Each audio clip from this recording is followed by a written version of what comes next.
Hello guys, welcome back to my channel. আমি বর্ষা, তোমাদের big welcome আমার চ্যানেলে। তো তোমরা সবাই কেমন আছো? আশা করি সবাই ভালো আছো। তো আজকে আমরা যাচ্ছি একটা কালী মন্দিরে। অনেক নাম শুনেছি, কাটোয়া থেকে জাস্ট 2 কিলোমিটার যেতে হয়। তো সেখানে যাচ্ছি। তো সেখানে কীরকম কী ভিউ তোমাদের সাথে শেয়ার করব। তো চলো, লেটস গো। লোকেশন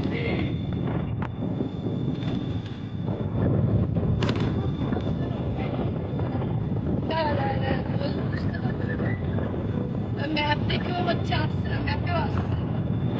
দেখা যাক পৌঁছাতে পারবো নাকি সেটাও নেই। তোর ভরসায় আমি এসেছি। আমি ভাই ওপরওয়ালার ভরসাতে পারছি না, আমার ভরসায় এসেছি।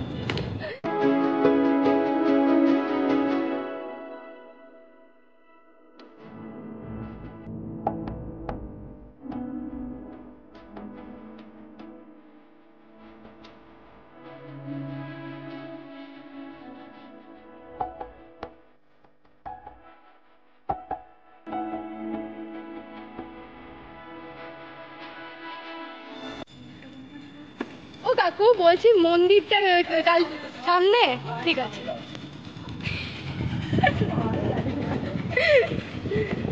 জিজ্ঞাসা করলাম কত ভালো লাগলো বলতো।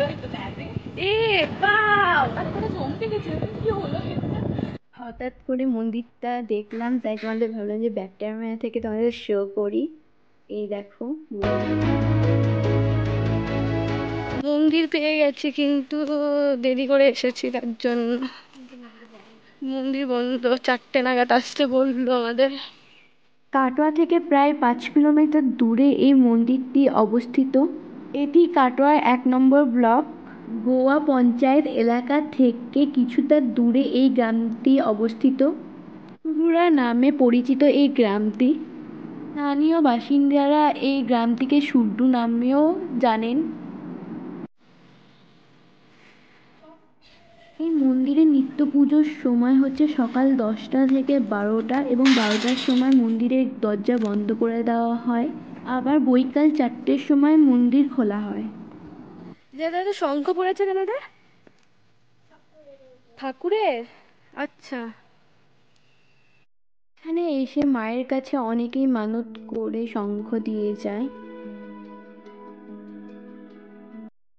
আমি শর্টস ভিডিওতে বলেইছিলাম এই মন্দিরটি অনেকখানি দেখতে দক্ষিণেশ্বর স্টাইলের মন্দির। আমি চাই তোমরা একবার মাকে দর্শন করে যাও, একটা পজিটিভ এনার্জি ভাইবস তোমাদের মধ্যে কাজ করবে।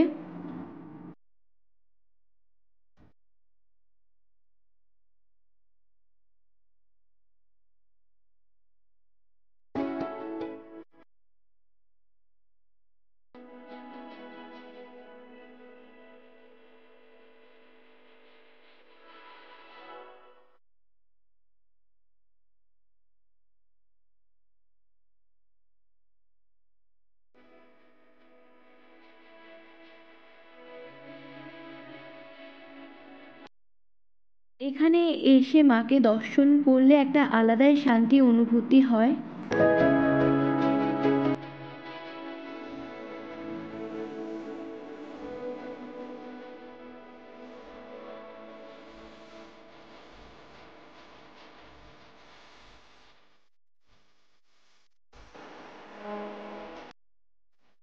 এটা হচ্ছে মন্দিরের পেছনের স্ট্রাকচারটা। এখানকার বাতাবরণ খুবই শান্ত এবং সুন্দর। একদিন সময় করে তোমরা অবশ্যই মাকে দর্শন করে যেও। ভিডিওটা যদি ভালো লাগে লাইক কমেন্ট শেয়ার করে দিও। দেখা হচ্ছে নেক্সট ব্লগ ভিডিওতে, আরও কিছু ইন্টারেস্টিং কিছু আনবো। আর আমার সাথে একবার বলো জয় রক্ষাকালী মায়ের জয়। সবাইকে ভালো রেখো মা।